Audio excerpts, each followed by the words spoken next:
Welcome to the Brave Healing Podcast, everyone. I'm Laura DeFranco, the CEO of Brave Healer Productions, where we have a mission to change the world one brave word at a time. And today we're celebrating the birth of a new book, Find Your Voice, Save Your Life 2. This is a powerful project from lead author Dianna Leeder. And I want to start by saying thank you, Dianna, for your vision and your mission with this book. Dianna wants to help women step up and share their stories and their voices. And in this instance, share them with the world in a much bigger way in a book. And I'm so excited about all of the amazing authors who stepped up to do that for this project. The women that you see joining me today are incredible, inspiring, powerful, and wise. And I am so excited to introduce you to them. Welcome, ladies. Welcome. Hi, Laura. Thank you for being here. So you guys, Shelly Roman is the CEO of Sacred Ground Walk, where she teaches people how to follow the light to transcend pain and chaos through grace and transformation. Stacy Belinsky is the owner of Serendipity Spot, LLC, where they facilitate meaningful community group experiences. And Kelley Storum is a self-love and body positivity coach and course facilitator, and is the founder of Journey to Gorgeous. And of course, I'm not going to leave you hanging. You're going to be able to go down into those show notes and find all of their websites and all of the amazing stuff that they're up to. So let's see, Shelly, start this party off for us. Tell us about this amazing chapter that you wrote for Find Your Voice. This particular search for my voice has to do with my 35 plus years as an engineer and an engineering leader. So it's called I Am Not Fake Friendly, my Learning to Speak Up in a Man's World. And it covers the arc of being an 18-year-old woman in 1980, walking into the airport for my first flight lesson and how I was treated there, to not too many years ago in my early 50s when I was groped by my boss and for the first time was able to say, stop. And he told me I was fake friendly. I remember reading through scenes of your chapter, and it wasn't just one scene like that. There were several times where you were moving through this kind of BS. And I wonder, in that time that you were moving through that, it must have taken a lot of courage to speak up. Tell me more. It did. And I was so afraid. And most of it, I realize now, looking back with my almost 60-year-old mind, is that I was inculcated into just getting along, not making trouble, just doing what I was supposed to do. Plus, I needed my job. I was afraid. I had children to support and bills to pay. Yeah, so you deal with a little bit more than you should be dealing with, and you were enmeshed in, dare I say, a good old boy's world, a woman in the middle of that world. Oh my gosh, I think it's more than courage. What else was it for you? Well, one of the things I mentioned in my story is sometimes it would be so hard for me. I would ask Spirit, should I keep going to this job? And the message I would always get was yes. And I would pause and think, really? But I kept going. And maybe the really was so I could be here today to tell the story. So you believe in our mess is our message. You've heard, ladies have heard that before, I think, right? Of course. And I couldn't step off the ride until I could say, stop. I would just keep repeating the lesson until I got it. I think it's interesting, and maybe for our listeners too, to hear people who have been through that ride enough times to know that that happens, that's real. And you could either learn the lesson the first time, or you could learn the lesson the 50 millionth time. It's kind of up to you, right? But I got it now. Yes. God help the next man who gropes me. Yeah, I mean, we're laughing and it's not funny too, right? Like, it's something that is changing. I like to use that language when I talk about this. It is changing, and it's changing thanks to all of us who are stepping up to use our voices in a little bit more powerful way, kind of unapologetically putting our boundaries up.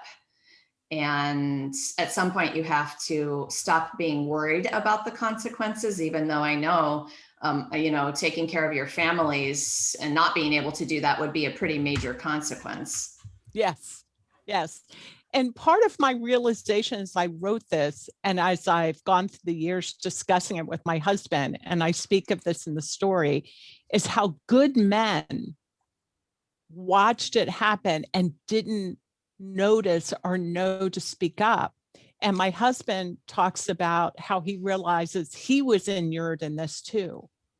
And almost like just blinders on. And I think a lot about that book, Cast, where I could be a very successful woman, make a lot of money, have a lot of people working for me.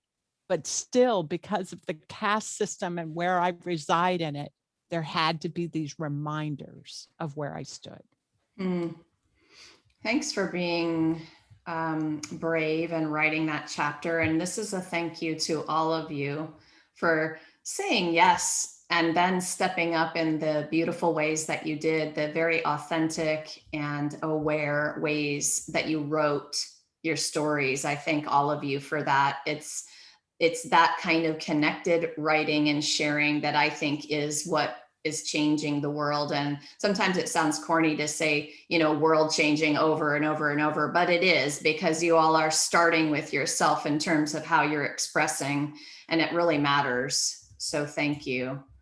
So Stacy, I'm going to move to you now and ask you about your amazing chapter. Thank you. So my chapter is number 4, and it's called Embracing the Unbearable, Reshaping Reactions, and Being Taken Seriously. And when I thought about what to write, I thought about a more recent experience that was actually good, but then all the things that kind of popped up before that. So it's like, what was I always thinking about where I didn't get the support of people or of those around me, and it just wasn't taken seriously. And the unbearable part actually comes from the fact that when I was 2 years old, I had a teddy bear, and as toddlers tend to do, spoke through that teddy bear. But when I asked my mom about the story, she referred to that bear as a very interesting character, and that made me think, that's me that she's referring to, even though she's talking about the bear. And it's like, how could I pull that, and I still have that bear today. So 50 years later, I still have a bear. It was the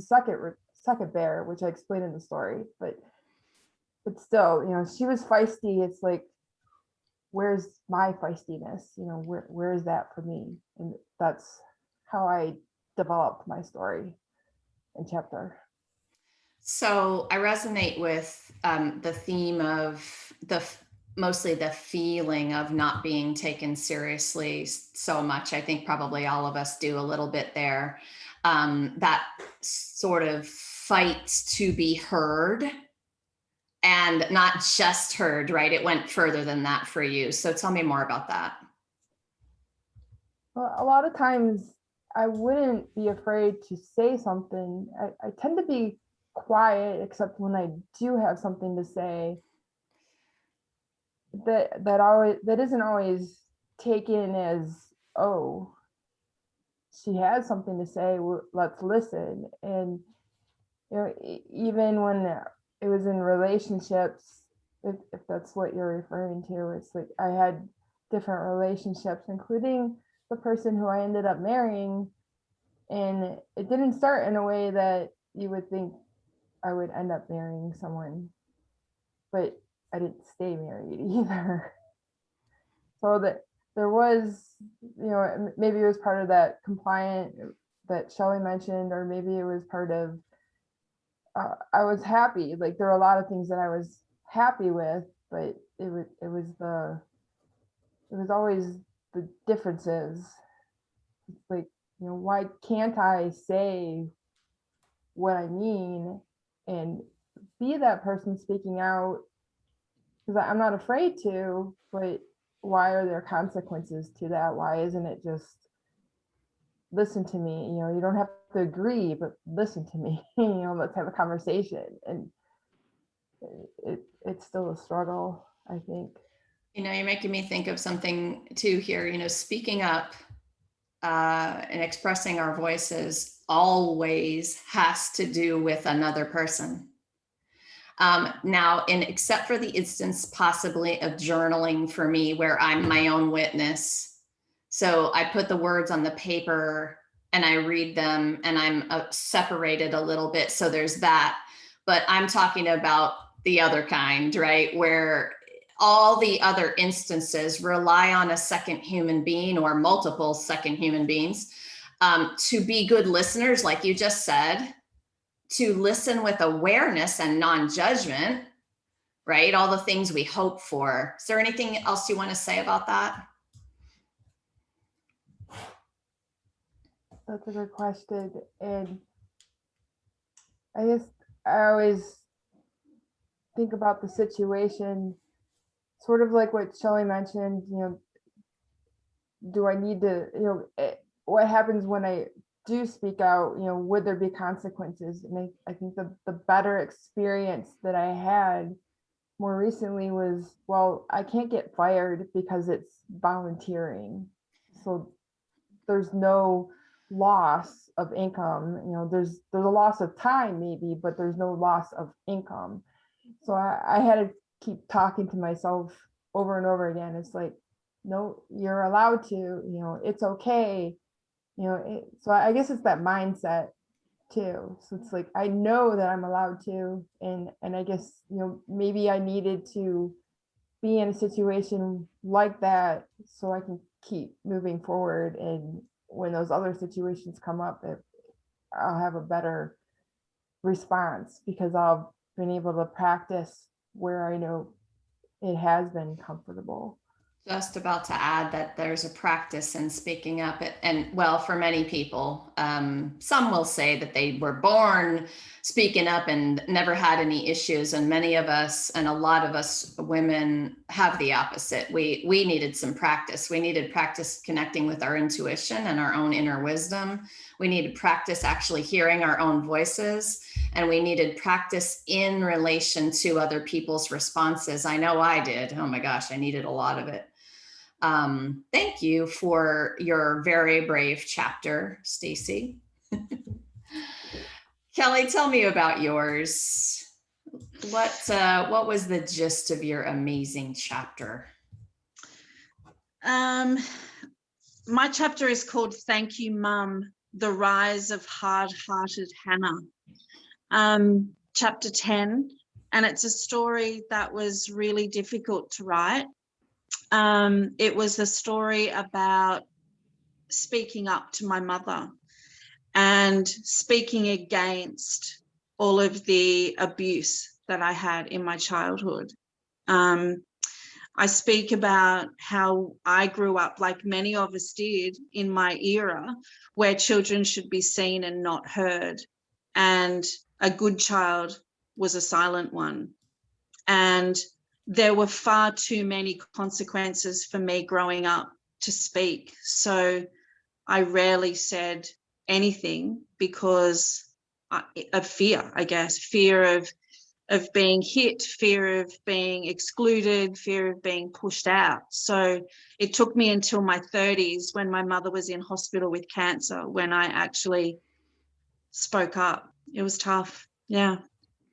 But I haven't shut up since.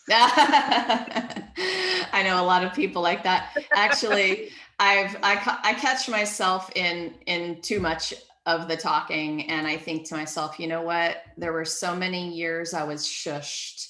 Of course, part of that we do to ourselves, but part of it are the people around us who are basically in our face telling us to shut up. So it's a complicated, complex combination of a lot of stuff. But once you get there and you stand tall inside of your worthiness and have something to say, better watch out, world, right? Because you can't shut us up. But the awareness practice is so important. And you also talked about consequences, like Stacy was talking about a minute ago. Yes. Tell me more about that. Yeah. Oh, it was my mother and father separated when I was 8. And one of the big consequences was that I would have to go and live with my father, or I would be sent to an orphanage. And there were times when if I said too much, if I back chatted to my mother, she would make me wait on the front veranda for the van to come. And I mean, clearly now I know the van was never coming. It was just a way to keep me quiet, right? But it was tough. It's really tough now, even just sort of remembering things. And just when you were speaking, then I was starting to remember things about the shush. The shush is still a trigger for me. You know, I not only speak a lot and speak very freely now, but I speak loudly. And I know that if someone says, you know, someone will say something very simple, not meaning to hurt or condemn me at all, but it'll just be like, shh, I'm right here. I can hear you. And my whole body, I still feel it in my body. So anything above a shush is quite a traumatic experience sometimes for me. Yeah. The consequences stay.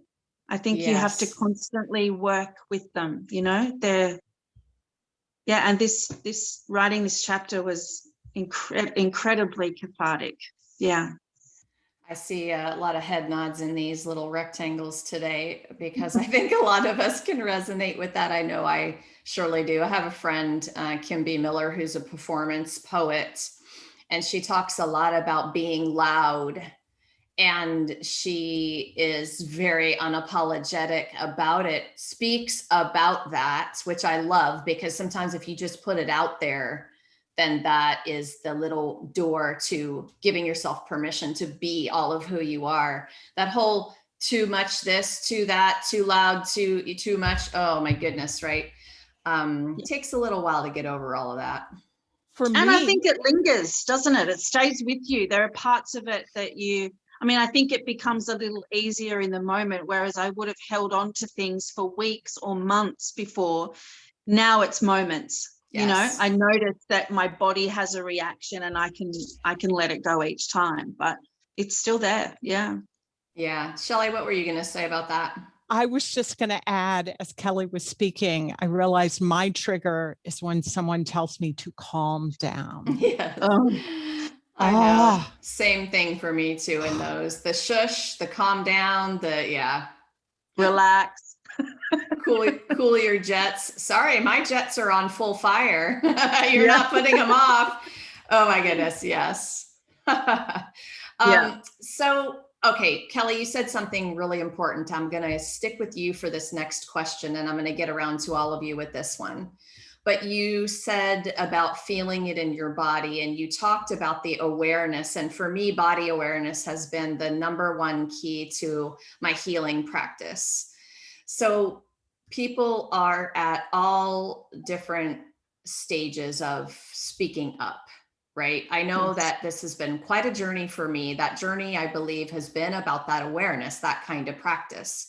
And once I was aware of the thoughts and the words and the actions and the sensations in there, I could make decisions about my voice, like what it meant, about sharing it, everything that we could be talking about with this. So how has the awareness played into this for you? Like, talk to me more about that body awareness that you were speaking of a moment ago. I probably didn't notice until in later life I became a massage therapist. And in becoming a massage therapist, because I was quite tactile myself, something happened when I started massaging people. So it became an energy work a body work. I was feeling things in other people's bodies. It was a very intuitive practice for me.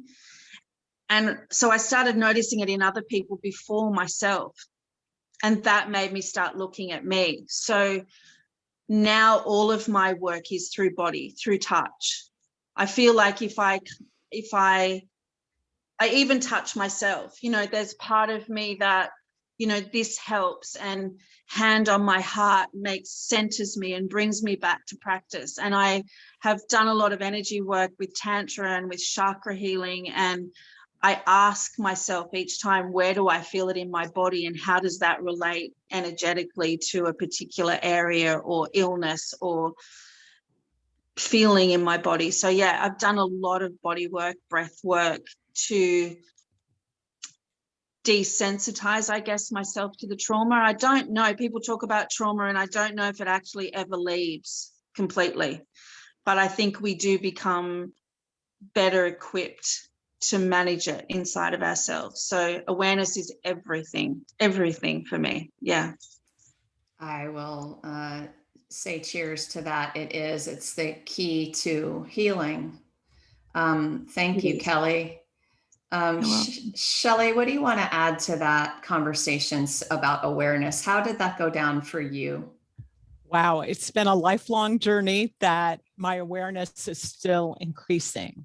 I would say the biggest shift in my awareness came when I decided to stop numbing my pain.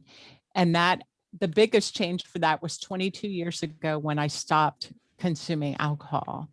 So I've been a sober woman for over 22 years now. But when you stop the numbing behaviors, what you're left with is all those feelings.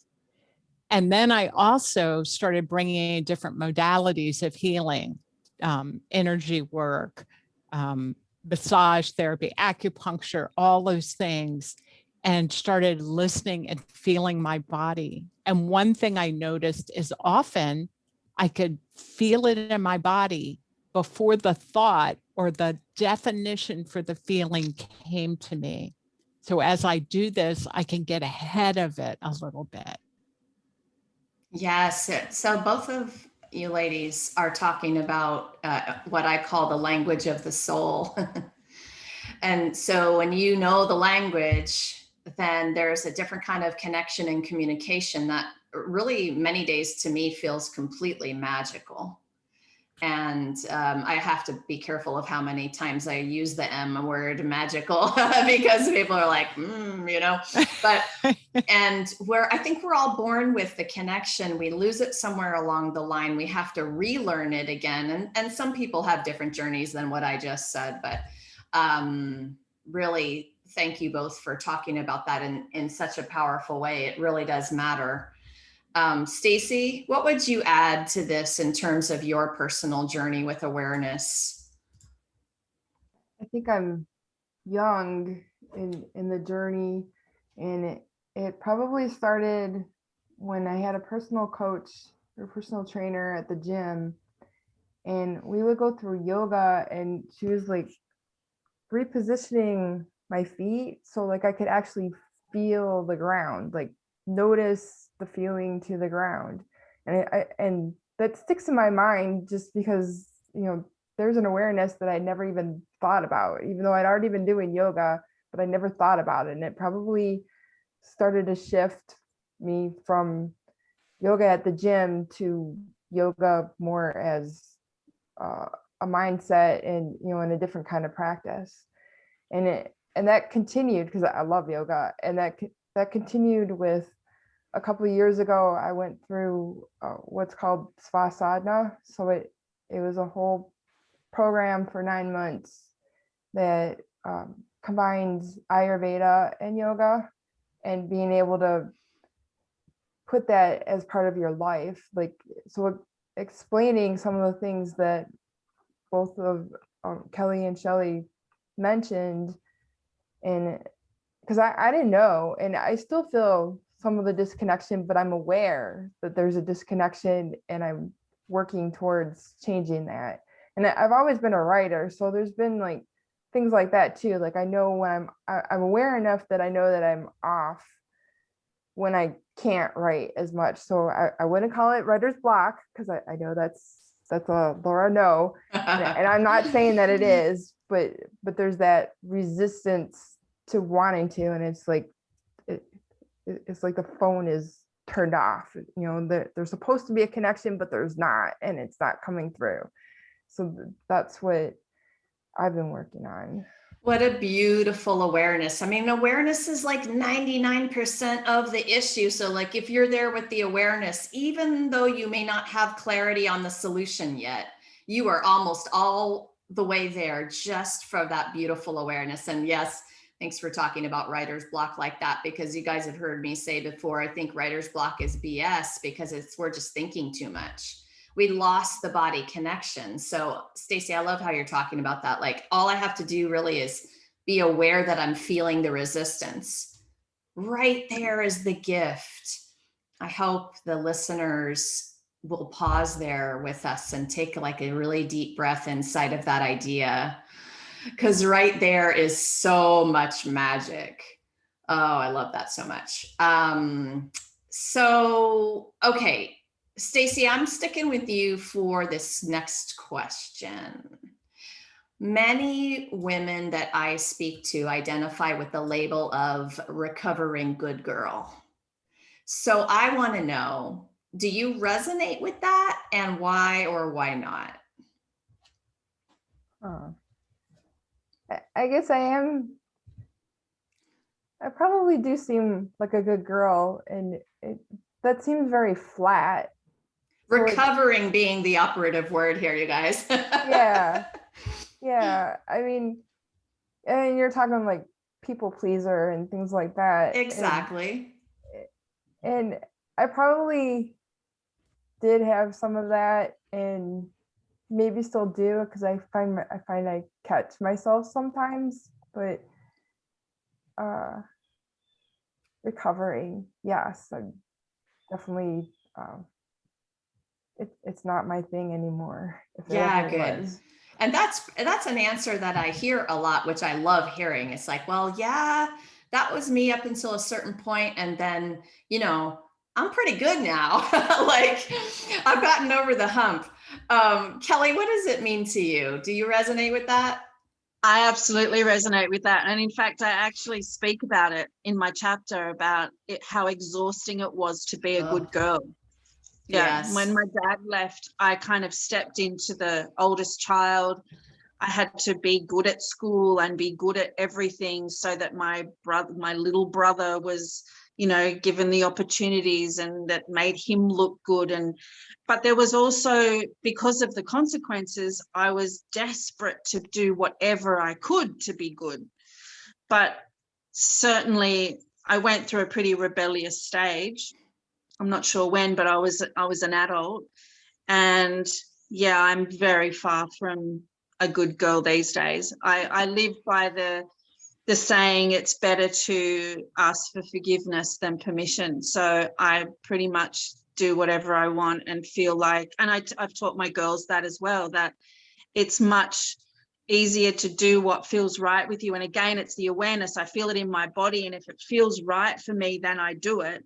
And I do consider that if it's going to hurt somebody else, and I can prepare for that, but really I would much rather do it and apologize to someone later than not do it at all or not speak up. So very much resonates. Yes. And thanks for tying that into back to the awareness, because I really think that's the key of that. And good girl can mean so many different things to so many different people. That's why I love to ask you all. And it's another thing that I'll just mention, you know, the mission behind these books is to have all of the different voices. So find your voice, save your life. You know, there's a mission here with us sharing different people and their different stories, because there's so many people in the world all going to resonate with a different voice. And you know, you guys, how you could hear something 10 times, but it's the 11th person that you finally hear it. And you're like, whoa, I'm glad that 11th person said it again to me, else I would have never got it, you know? So I love how you guys are really using your unique voices in telling these stories. Again, thank you. So Shelly, how about you, girl? Do you resonate with this recovering good girl? I do, but I think of it in a little different way. As you were asking this question, I've never really thought of myself as a good girl, but what I do realize is I spend a lot of time trying to be less than, right? Not feeling ashamed when I got all the promotions or when I made more money or when I got good grades. I need to be less than. I need to hide that. I need to keep my voice quiet. And so for me, it translates to not shining so brightly, because that puts people off. And I've had many people tell me that I'm just too intimidating. I'm just too much. But that's my gift. I have to learn how to package it appropriately. And I keep working toward that. But I got to shine. That's why I'm here. I got to shine the way I was meant to be shining. For sure. I love running in packs of high achievers for this reason, because we are all helping to teach each other how to celebrate those amazing things that we don't really need to be small about anymore. You know, you hear it over and over again. It's you shining your full light that's going to help give permission to somebody else to do the same thing. So if we keep playing small, it doesn't do anyone any favors, especially not us, but also the people that we're serving. So I really love that idea. Okay, ladies, we're going to wrap up with one last speed dating question. Okay, so a couple of sentences is all I want on this last question. Shelly, I'm starting with you. So, you know, storytelling is a form of powerful healing. It is for the writer, it is for the receiver, and it is for the speaker as it is for the receiver. So, and even you guys heard me talk about journaling earlier, even in that form, I believe we have to move the stories out of us. So, Shelly, what would you say to encourage other women about sharing their stories? Do it, even if it makes people uncomfortable. I have done a lot of speeches that make people uncomfortable. Keep saying it. Talk about sexual abuse, talk about suicide, talk about the things the world needs to hear, because we have to stop looking away from each other's pain. I love that. I'm writing it down. Like, do it even though it makes people uncomfortable. Thank you. That was powerful. Stacy, what would you do to encourage, what would you say to encourage women about sharing their stories? I would say, for the same reason that it was worth writing a chapter in this book, do it to be able to help others, because you're not just helping yourself, you're helping others. And I think everyone here is a part of that mission, and I believe that is a broader sense. And I've had people even tell me, you know, my story that I don't think matters much gives them a sense of how to process something or how to get something done. So what you're saying, you might not think it's great, but it could be great for somebody else. Yes, yes, yes, yes. Remember that, you guys. Always remember that. It's really not about you anymore. It's about the person receiving the words and what can happen to change their life, right? Kelley, how about you? Close us out. It's difficult to add to what these amazing women have just said, but I will say that one of my favorite speeches is by Lana Wachowski. And if you don't know her, look her up.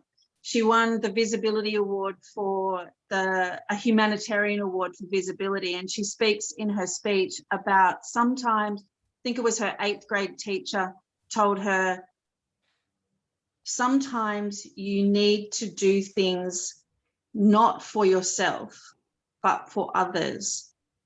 And I think that sort of says everything. I wrote this chapter certainly not for me.